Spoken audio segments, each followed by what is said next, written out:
Hello everybody. So welcome to this week 8's lectures on linear systems theory.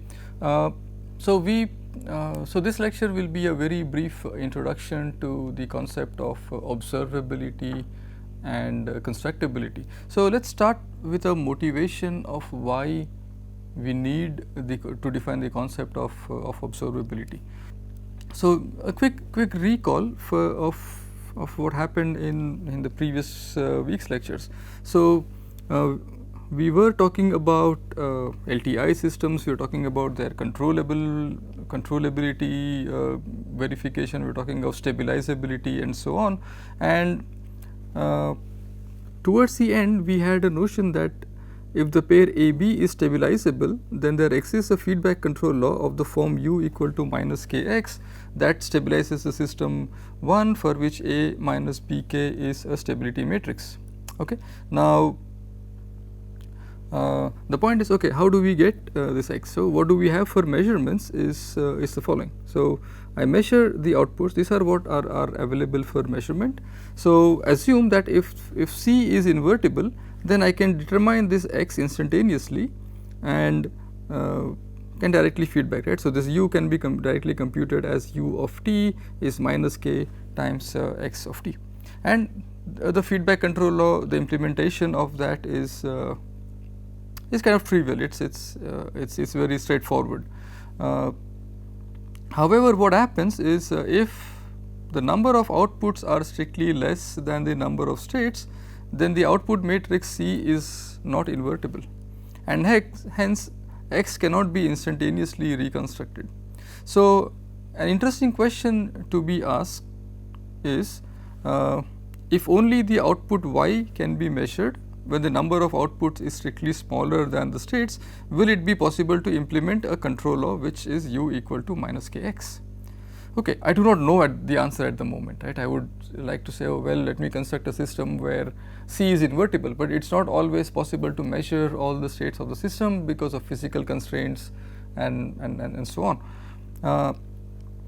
Okay, so how does an example look like? So, I have an electric network which looks something like this, where I have an input U, output is a voltage measured across here. So, is it possible to develop a controller for the system where the control law is where I want to control x1 to some voltage, x2 to some voltage, and I just have one output for measurement. So, with this one measurement, can I control x1 and x2, or even stabilize x1 and x2 independently? So, that is what we will try to answer. How with the measurement of outputs can I reconstruct the state? Okay, so this leads us to define what are called as unobservable and unconstructible subspaces. So, how does the definition go? Okay, so when the number of outputs is strictly smaller than the number of states, we cannot instantaneously reconstruct the state from the input and the output, right. So, that is what does it mean by instantaneous reconstruction? Can I always do this when C is not invertible? Well, the answer is no.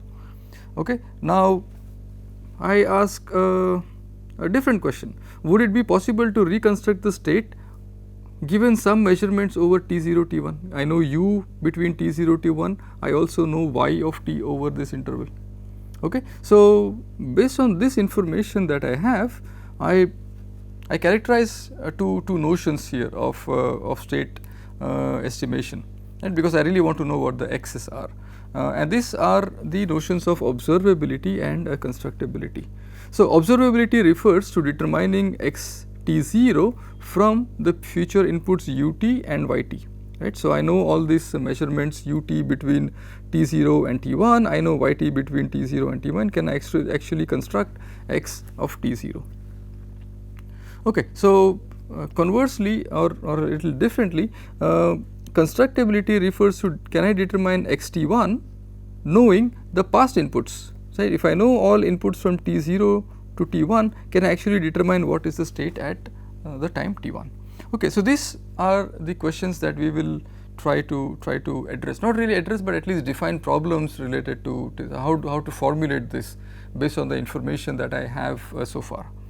Okay, so the first thing is okay. Let's start with a continuous time LTV system with equations of this form. The output. Okay, so we spend a lot of time on how to compute the solutions of x given these equations, right, from the state transition matrix and so on.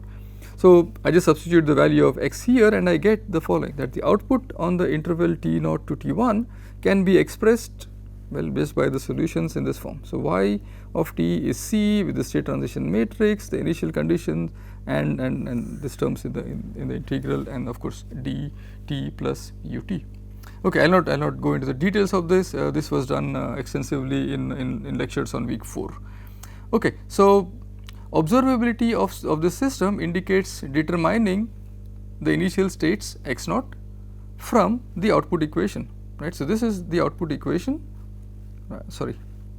So this was the output equation, and I want to see if I can determine x naught from the output conditions. That is, okay. So I want to determine x naught having known this y tilde here.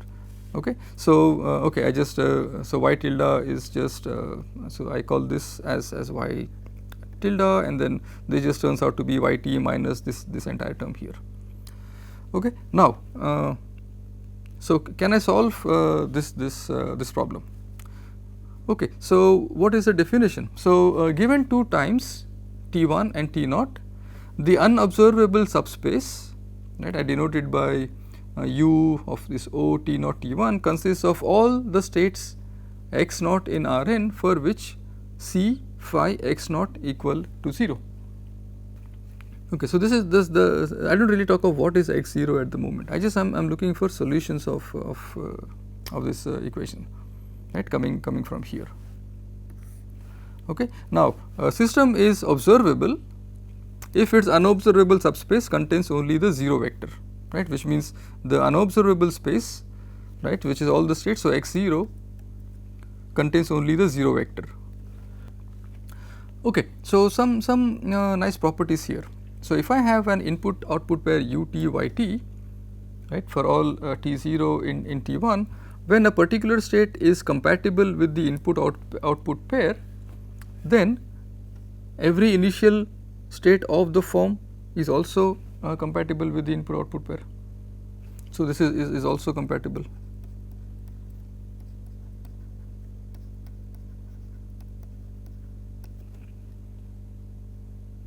Okay, so why is this true?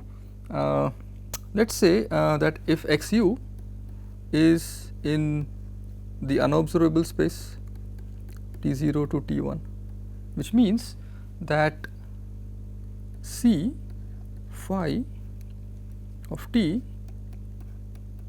t0 xu is necessarily equal to 0. Okay, and then what is with the other input with x naught? So there will be some y such that this y of t is c of t. This will also be a function of t here. C of t phi t t0 x naught. Then if I add these two, what will I have is that y of t is equal to c of t phi t comma t0, right, and then what do I have here is x naught plus xu. This is for all t in t0 t1. So this is also compatible, right, this and this via this c and phi. Okay. Okay, then the next step. So when the unobservable subspace consists only the 0 vector, then there exists at most one initial state which is compatible with the input output pair. Now this will be important for us, right. So when the unobservable subspace consists of only the 0 vector, we see what happens. Okay. Now let's do a little proof by contradiction. Let's say y of t, let me call this some y1, is c of t phi t comma t0 x naught, Okay. Now, the unobservable subspace contains only of the 0 vector, then there exists at most one initial state which is compatible with the input output pair. Okay. Now, let me see that there is also the same y1 for which there exists another x naught, say x naught tilde, again coming from the C and phi.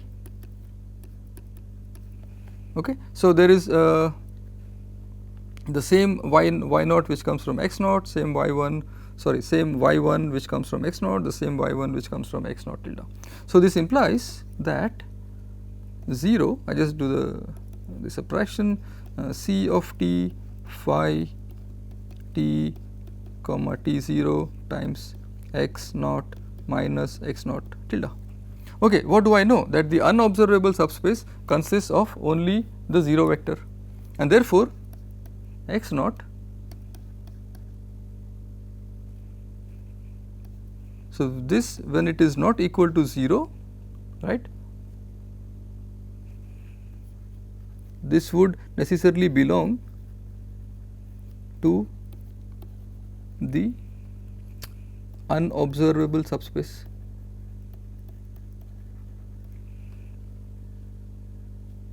Okay. So, this is a contradiction here, right. So, what was the claim? That when the unobservable subspace consists of only the 0 vector. So, the definitions come from here, right. When the unobservable space consists of only the 0 vector, then there exists at most one initial state which is compatible with the input output pair. So, I assume that there are actually two of them, right. So, I just do proof by contradiction. If there are two of these initial states, right, then I just do the subtraction, and I essentially claim here that the 0 is C phi x minus x 0, which essentially means that x minus x 0 would have to belong to the unobservable subspace, which means it is not true, right. And therefore, x naught is necessarily equal to x naught tilde, and therefore, when the system is observable, I can uniquely construct x naught, right. That is what this statement means over here, right. Okay. So, similarly with the unconstructible subspaces. So, what is the definition? So, when I talk of constructibility, I am looking at finding this T1 given the set of measurements between u and y between T0 and T1. Okay. So, the future state of the system xt at xt1 can also be related to the system's input and output. Again, you use the same formulas that we derived earlier. I will not go into the derivation of this. Okay. So, what does the definition say? So, if I have 2 times T1 and T0, the unconstructible subspace consists of all states for which this holds. Okay. Now, the system is constructible if its unconstructible subspace contains only the 0 vector, right. So, there is only one. So, if its unconstructible subspace has only the 0 vector, similar to the observable thing, right. So, when system was observable, when its observable subspace consisted only of the 0 vector.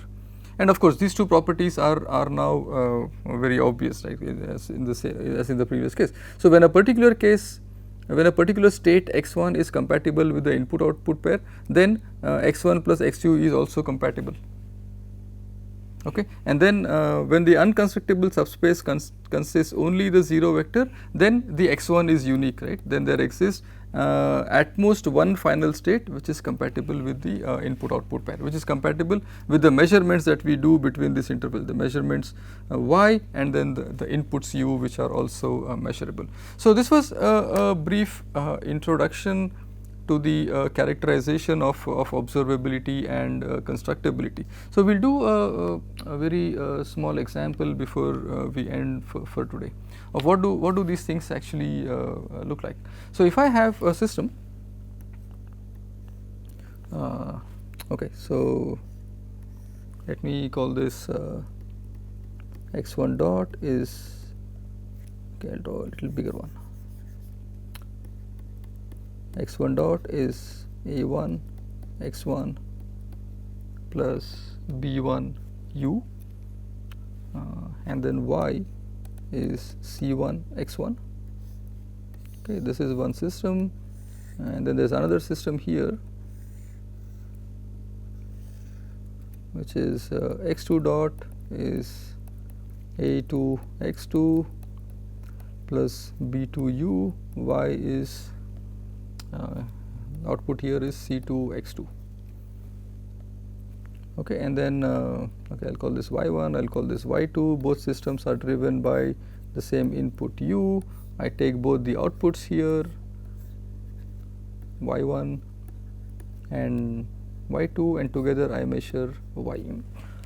Okay, so this is easy. So we have two systems. So I think we'll just write it down. So the overall system will look something like this: x dot, which is x1 dot, x2 dot is a1 0 0 a2 with x plus b1 b2 and u, and y is c1 c2 x1 x2, that is c1 x1 plus c2 x2, that is essentially y1 plus y2. Okay, so y of t, which is the overall output, is given as c1. Again, I use the same definitions of the state transition matrix, the way I compute the solutions and so on. c1, this will be c2 e power a2t x2 naught plus the terms in the integral 0 to t c1 e power a1 t minus tau b1 plus c2 e power a2 t minus tau b2 u tau d tau. Okay, when in a special case, when a1 a2 are all equal to a, c1 c2 are equal to c. Okay, note that I don't really say anything about the b because that's not really important here. So y of t now takes the form of c e power at x1 naught plus x2 naught plus all the terms in the integral. Okay, so what does this go on to suggest? So the problem of observability was, can I measure just y? I am not measuring this individually. I am just measuring this, and I want to get an estimate of what is x1 naught and x2 naught. So by this expression we can conclude that by only knowing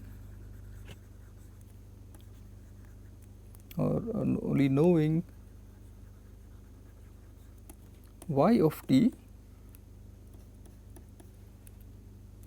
we cannot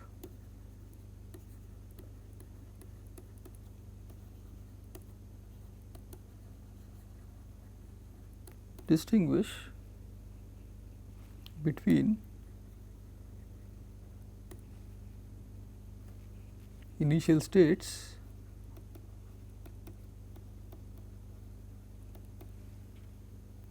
for which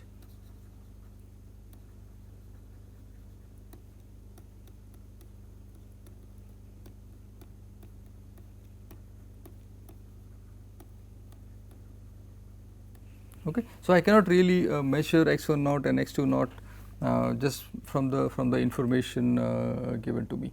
Okay, so what we will do in the next lecture is to find out or to derive conditions by which I can measure observability and constructability, and then we will also derive a nice equivalence between controllability and observability and see that these two are the dual of each other. Okay, so that will be coming up in the next couple of lectures. Thanks for listening.